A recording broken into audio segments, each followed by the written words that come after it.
Welcome back to CIA Declassified. There is a specific kind of silence that exists in the National Archives, a weight to the paper that suggests the secrets it holds are still alive. Today we're dismantling document number 104-101-03-10003. This isn't just a memo, it is a technical confession from perhaps the scariest guys in the CIA, the Technical Services Division. TSD, regarding their support to the Cuban operation. That's a quote. We aren't looking at the broad political strokes today. We are looking at the chemicals, the delivery systems, and the men who believed they could topple a revolution through the science of image destruction and systemic poisoning. To understand the TSD, you have to understand Sidney Gottlieb. He was the CIA's black sorcerer, a man who lived on a farm and drank goat's milk by morning and by afternoon researched how to destroy the human mind. We need to look at CIA document MOR 0000010410. This is the foundational charter of the Technical Services Division. It reveals that the TSD wasn't just a gadget shop, it was a sovereign entity within the agency, operating with a, quote, black budget, end quote, that bypassed the scrutiny of the Directorate of Plans. This is a verbatim quote from a CIA internal personnel file. Gottlieb's TSD was granted unprecedented autonomy to research unconventional methods of neutralization. This included biological, chemical, and radiological substances.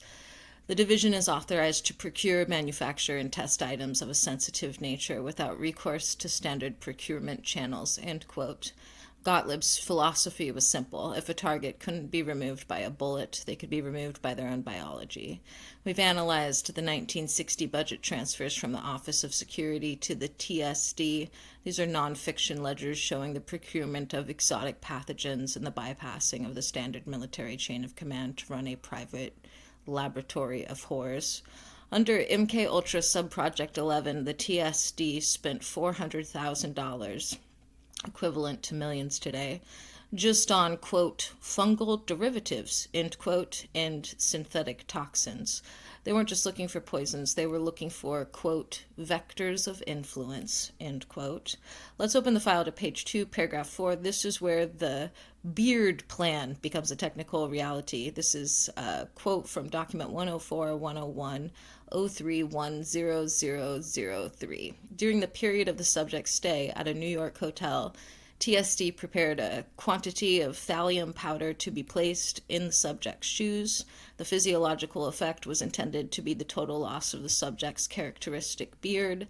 The operation was aborted when the subject canceled his trip, end quote. Thallium, element 81. To the CIA, it was a tool for, quote, image destruction, end quote.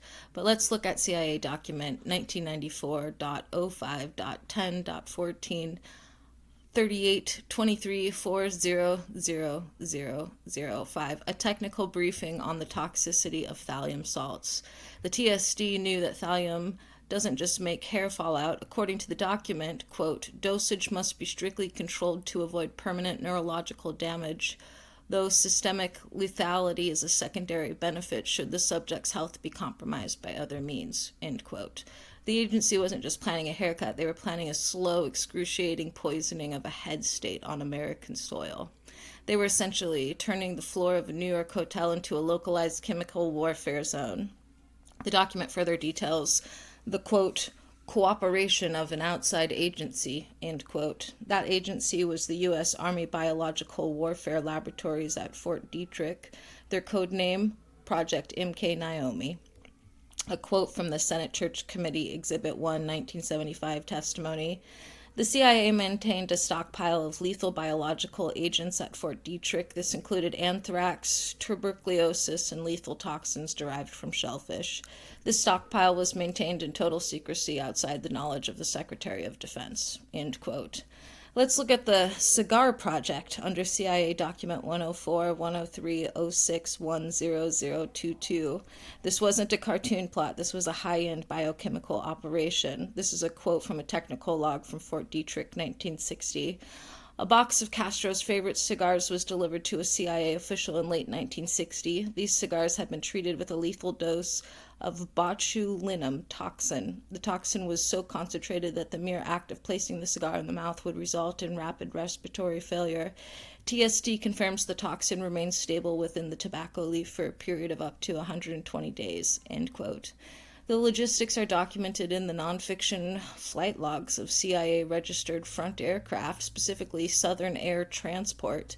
We see the path the toxins took from Maryland to Miami safe houses in CIA document 80T01385R. We find the manifest for a special cargo delivery to a man named Joe, a cutout for the Chicago outfit working with the CIA. The documents show the agency was literally handing weapons of mass destruction to the mafia in hotel rooms in Florida. To understand how these toxins were moved, we have to look at JMC Wave, the CIA's massive Miami station located on the campus of the University of Miami.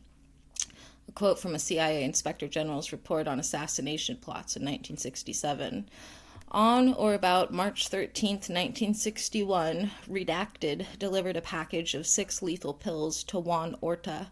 These pills had been tested by TSD on monkeys and were guaranteed to dissolve in any liquid, including coffee or cocktails, without leaving a trace or a metallic aftertaste, end quote.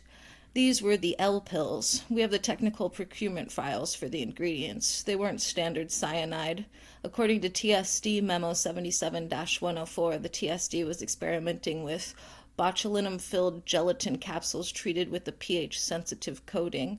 This coating was designed to survive the acidity of a stomach for exactly 20 minutes before rupturing, giving the assassin time to leave the room.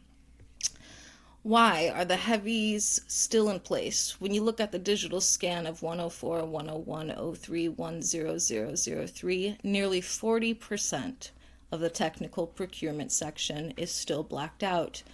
Through forensic analysis of the surrounding text and cross-referencing the CIA document 104, 101, 03, 10005, we know the pills section regarding Juan Orta remains partially hidden because the specific chemical composition of those L pills is still considered a viable clandestine asset.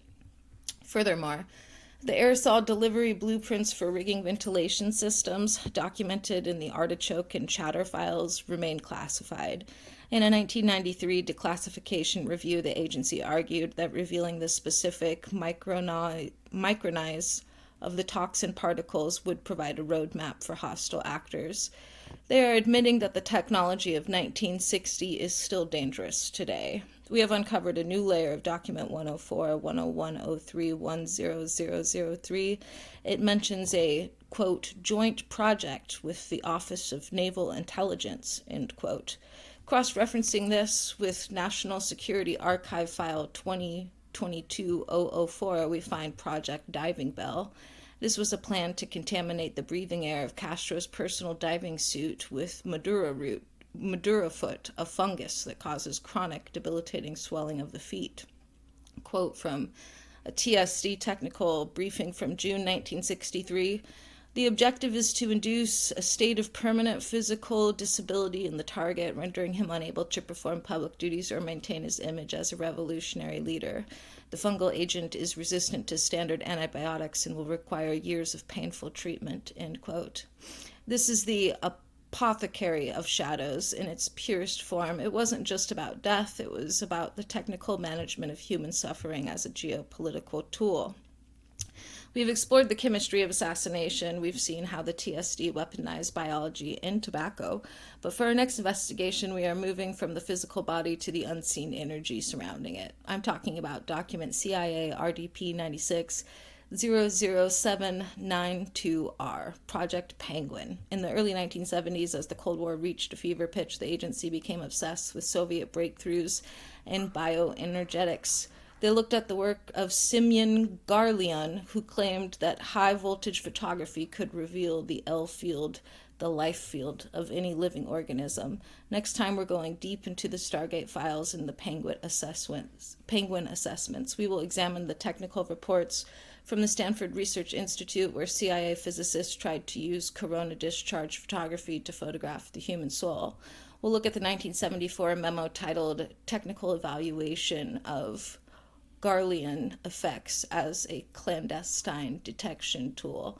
The agency wasn't looking for ghosts. They were looking for a way to use high-voltage electricity to see through the aura of a double agent. The truth isn't just in the chemicals, it's in the voltage. In the meantime, I'll see you in the archives.